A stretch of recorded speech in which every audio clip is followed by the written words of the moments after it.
శ్రీవల్లభాసమాశ్లిష్టం దశహస్తం గజాననం గణనాథమహం వందే సర్వసిద్ధిప్రదాయకం పంచవక్త్రం హనుమంతం త్రిపంచనయనైర్యుతం దశభిర్బాహుభిర్యుక్తం వందే సర్వార్థసిద్ధిదం వల్లీసదేవసేనేశ భక్తపాలన తత్పరా దరహాసముఖాంభోజ సుబ్రహ్మణ్య నమోస్తుతే.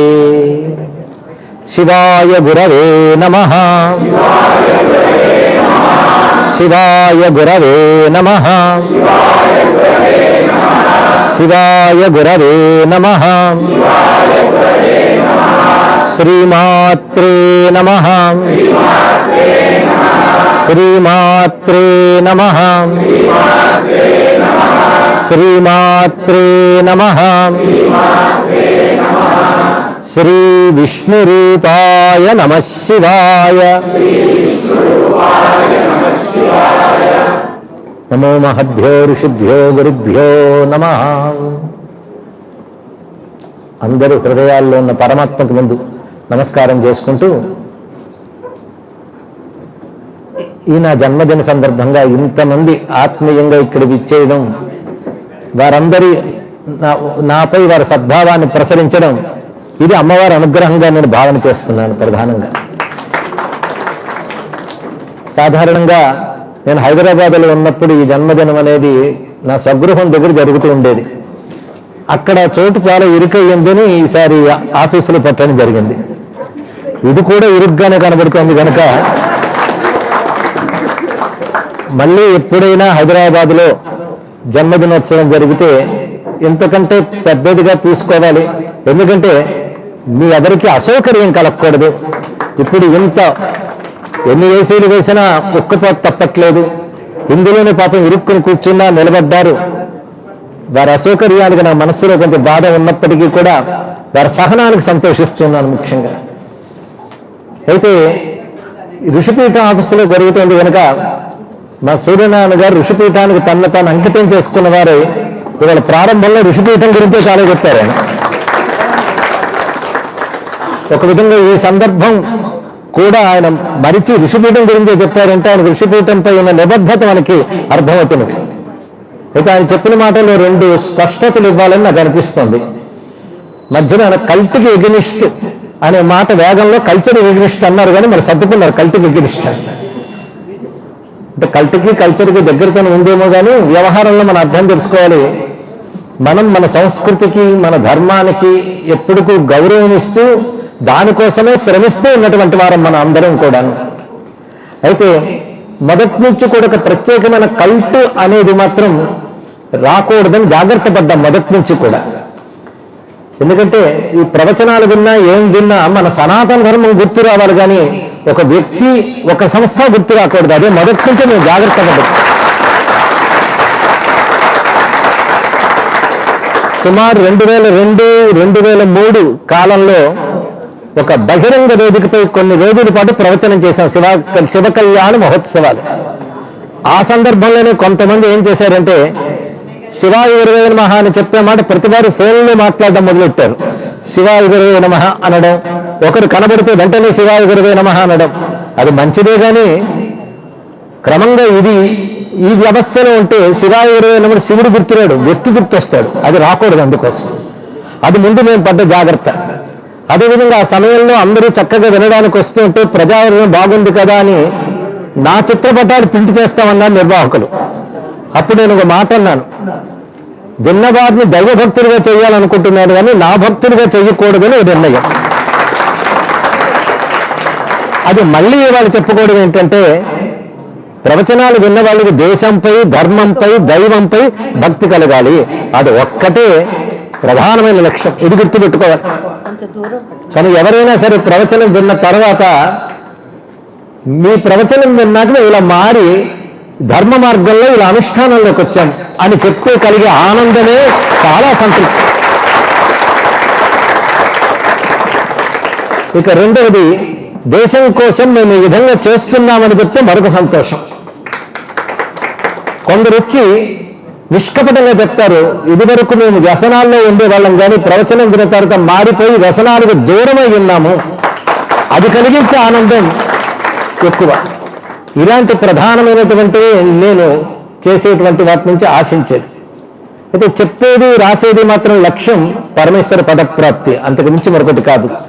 ఈశ్వర పదములు లభించాలనే లక్ష్యంతోనే చేస్తున్నది తప్ప ఇది సమాజాన్ని ఉద్ధరించగలం, ధర్మాన్ని పరిరక్షించగలం ఎందుకు కంకణాలు ఏమీ కట్టుకోలేదు. ఇది ప్రధానంగా తెలుసుకోవాల్సినటువంటి అంశం ఇక్కడ. ఎందుకంటే ఆ శక్తి మనకు లేదు. మనమంత బాధ్యత ఉంది ఈ దేశంలో.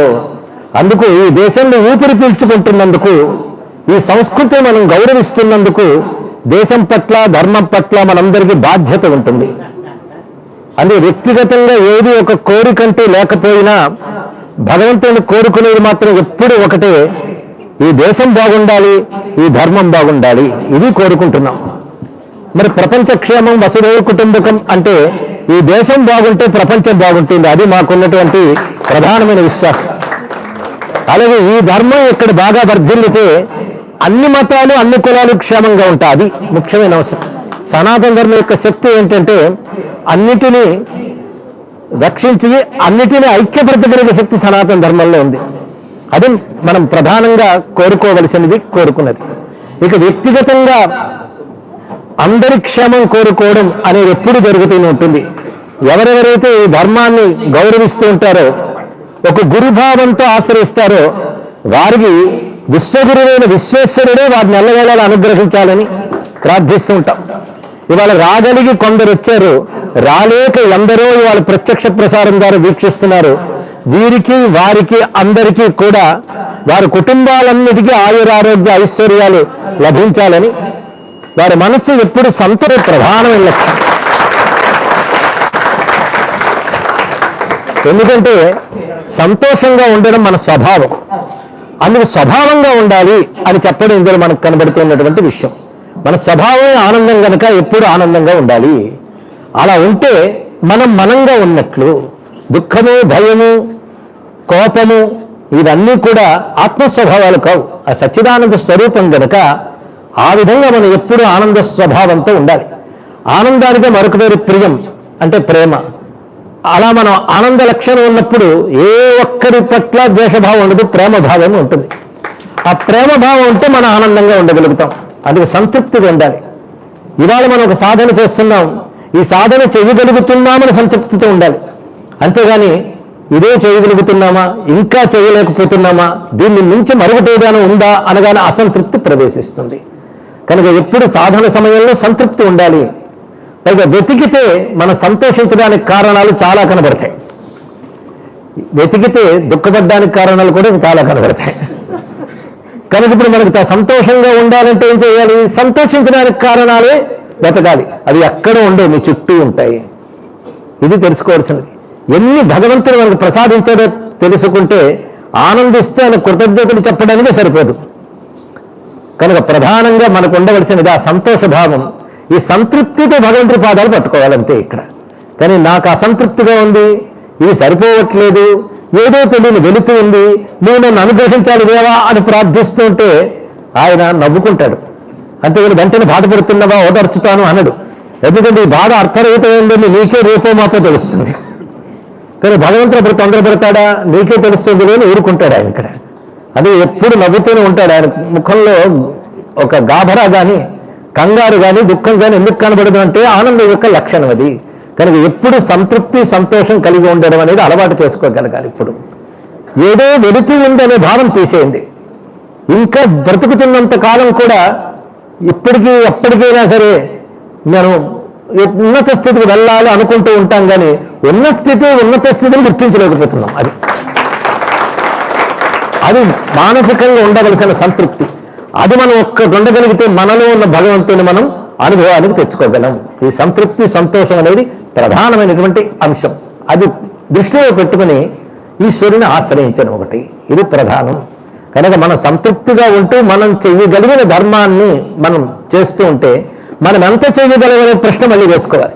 కొందరు ఎంత చేస్తే అంత అంటాం, కానీ అదే నేను చెయ్యగలిగినంత అనుకుంటాం. కానీ నేను చెయ్యాలి అనుకుంటే నువ్వు ఎంత చెయ్యగలవో అంత శక్తిని భగవంతుడు తప్పకుండా ప్రదానం చేస్తాడు. ఇటువంటి మంచి చేయడానికి ఎప్పుడు సంసిద్ధమై ఉండాలి, మనస్సులో సంతృప్తి ఉండాలి, అలాగే దేశం పట్ల ధర్మం పట్ల బాధ్యత కలిగి ఉండాలి. ఇది ప్రతివారు గుర్తెరగవలసినటువంటి విషయములు. ఎందుకంటే మన దేశక్షేమం కోరుకుంటామంటే ఎవరి దేశక్షేమం వాడు కోరుకుంటారు, కానీ మనం దేశక్షేమం కోరుకోవడంలో విశ్వక్షేమం కూడా దాగి ఉంటుంది. అది ప్రధానమైనటువంటి అంశం.